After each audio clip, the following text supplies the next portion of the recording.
Thank you for staying with us. The 58th Munich Security Conference 2022 is currently taking place in Germany. It's set to address global challenges such as the pandemic and climate change, to name a few. International Relations Minister Naledi Pandor will be or is participating, and she joins us all the way from Munich right now to discuss South Africa's participation at the Security Conference. Minister Pandor, it's been a very, very long few days for you. You're in Munich now, but you were also with the President at the European Union, African Union gathering as well. So we thank you for your time this evening. If I could start with what I believe was probably top of mind in terms of international security, and that is developments in the Ukraine, and whether this will or has already formed any part of the agenda at the Security Conference.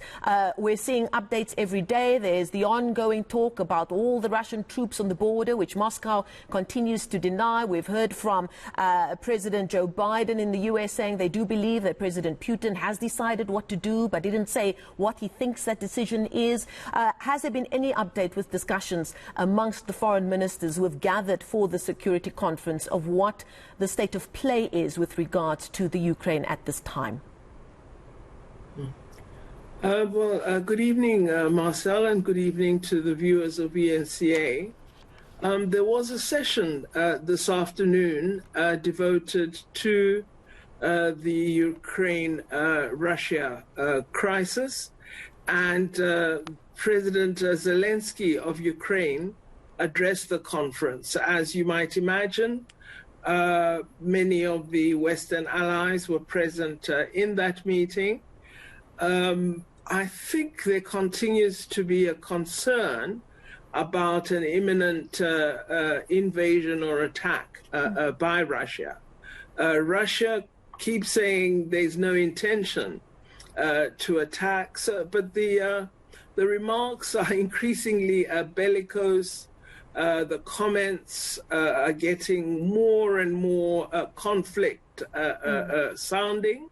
So I think really all of us are just hoping that there will be a move toward peace. The diplomatic attempts are continuing.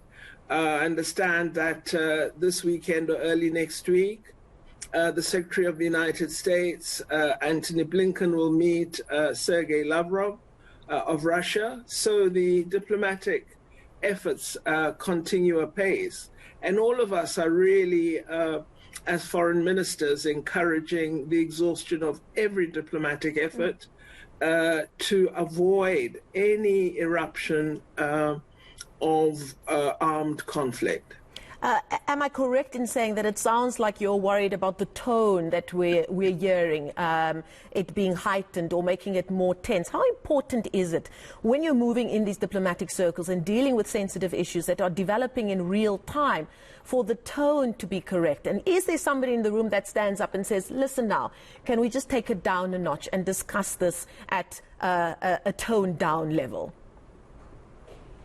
Well, I thought today I appreciated the comments of the President of the EU Commission because Ursula von der Leyen actually stressed that we have to give diplomacy a chance and that, we shouldn't rest at pursuing the diplomatic effort. So I think from the EU side, there's a recognition of the danger that is confronting these countries and, of course, the broader global community. We are affected in different ways, but certainly all of us are impacted upon.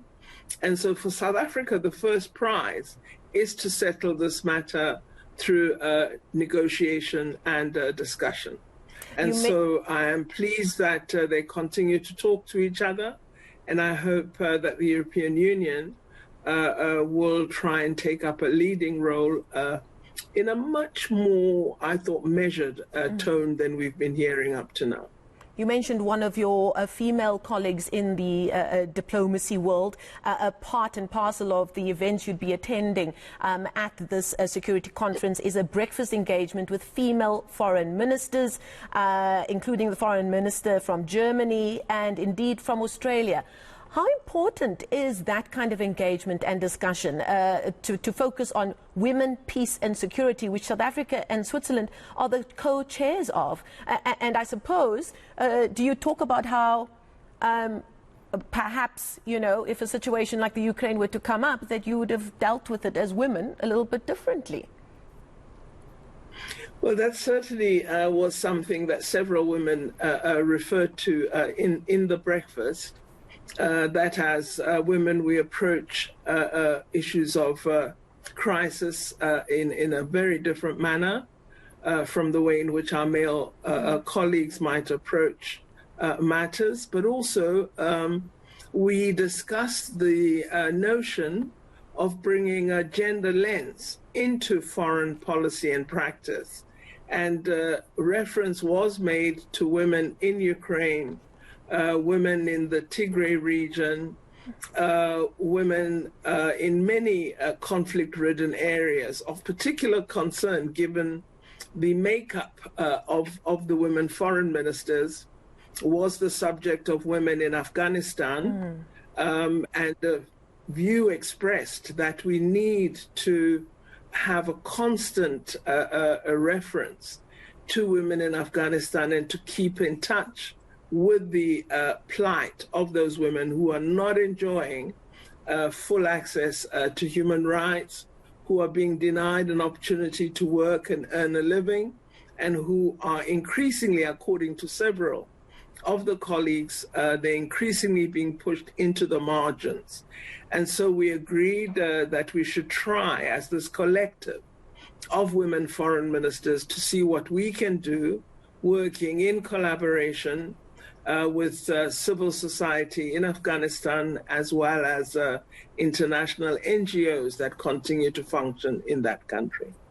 That certainly sounds like it could be a very powerful movement, and one that's especially needed, specifically if you look at some of the stories that we are hearing coming out of Afghanistan at the moment. Now, Minister Pandor, you were expected to participate and deliver the opening remarks of the roundtable discussion on pandemic preparedness.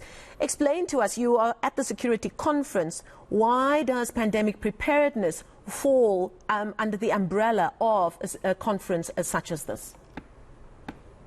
Well, health, climate change, weather patterns, natural disasters, all contribute either to enhancing security or diminishing it.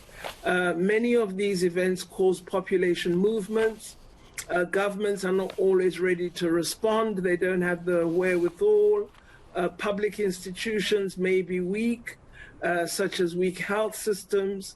And so you have a pandemic that may lead to mass migration, significant displacement of persons, internecine conflict in communities in which new arrivals try to find a home. And so we really were discussing what should we do, drawing on the lessons of the global response to COVID-19. How do we ensure that we are better prepared? And the scientists with us were pointing out that we are going to be confronted by this virus for some years to come. And so we shouldn't relax when we see waves ending.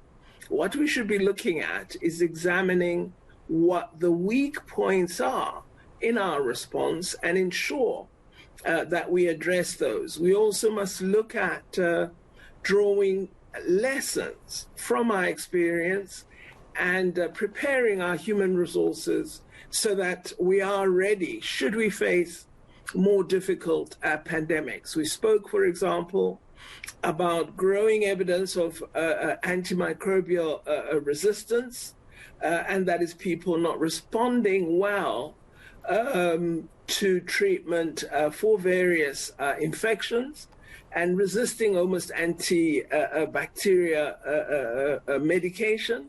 So we were just assessing where the world is and what we should be doing as the global community in order that to ensure that we can provide greater protection. Of course, as South Africa and the African continent, those of us present in the room clearly articulated the perspective that denial of productive capacity for vaccine production, therapeutics, and diagnostics does detract from our ability to adequately address the impact of viruses of this kind. And therefore, we insisted that we need to see greater support for productive capacity on the African continent for research and innovation so that we become part of the world that provides solutions rather than observers that are hanging at the back of the queue waiting for someone else to provide a solution. And that is indeed something that you've spoken about repeatedly, not just recently, but at length over the last few months, the importance of equality when it comes to our international positioning and the provision of vaccinations, and just how especially African nations are treated with regards to the pandemic. How important is that lens of justice when it comes to international relations and not just this pandemic, but whatever pandemic we are to face internationally in the future? I think it's absolutely vital, and I'm so glad that the discussion on equal access has really taken root, not just here at the Security Conference, but also at the EU-AU summit, where our President Ramaphosa stressed the importance of ensuring equal access and of recognizing that a health emergency of this kind requires maximum collaboration between nations, and that the haves cannot then hoard everything to themselves and leave the rest of us to suffer. So this certainly was a key subject within the deliberations. We also, when discussing gender equality, pointed out that it should not just be Afghanistan or Ukraine, it should not be the crisis of the moment. Women in Palestine must also be remembered by everybody. Women in South Sudan, women in every conflict-ridden area. We shouldn't choose, because this is prominent in the West, that it is women in those countries that the West has as a focus area who become a subject of interest. All women should enjoy access to human rights. All women in situations of conflict should be a concern for every foreign minister and every president. Just before I let you go, Minister Pandor, if I could ask you a question about something that has been playing out more locally, but I'm sure you're abreast of it. We've got an organization called Operation Doula. They had a march last weekend in Hillbrow, or the weekend before. They had another one today. Some of it becoming quite heated. Their narrative is that they claim that foreign nationals are behind loads of crimes. They've now today handed over memorandum to shop owners, saying they're giving them X amount of time to ensure that they don't employ foreign nationals. I suppose, based on the conversation we've had so far, you would say that it's key for those conversations to be had in a more organic space and a less heated space, as we've seen play out on the streets of a place like Hillbrow. I think that any action that turns into a mob response is not a very useful way of addressing a critical matter. And, things can get out of hand, and you can have an incident which then, like a tinderbox, just causes a massive explosion. So I think those who are part of Operation Doula must really have attention to the potential that exists for awful violence to occur, because they are feeding into the sensitivities of the population, of part of the population of South Africa, the concern about unemployment, about poverty, and a belief that South Africans are being displaced. Of course, I think one has understanding for these concerns, but once you're addressing issues as is being done by this grouping, I think you really open up South Africa for very serious allegations to be made against us as being prejudiced, as being xenophobic, and threatening those who've come to our country to seek refuge. So I do urge care, because it will not do us well on the international stage if this set of incidents get out of hand, which they have a very strong propensity to. I believe that the government in its recent policy pronouncements has indicated that steps are being taken to address our challenge of immigration, and particularly undocumented migrants, to regularize the stay of those who are in South Africa legally, and to ensure that there's a proper record and proper documents are held. But once you have, a group marching and protesting in the way that it appears on the media, I think you're just fueling something that could become extremely ugly and which could be a huge international embarrassment for South Africa. Minister Pandor, thank you so much for your time. That's a Minister of International Relations, Dr. Naledi Pandor, speaking to us from Munich, where she is attending the 58th Munich Security Conference 2022.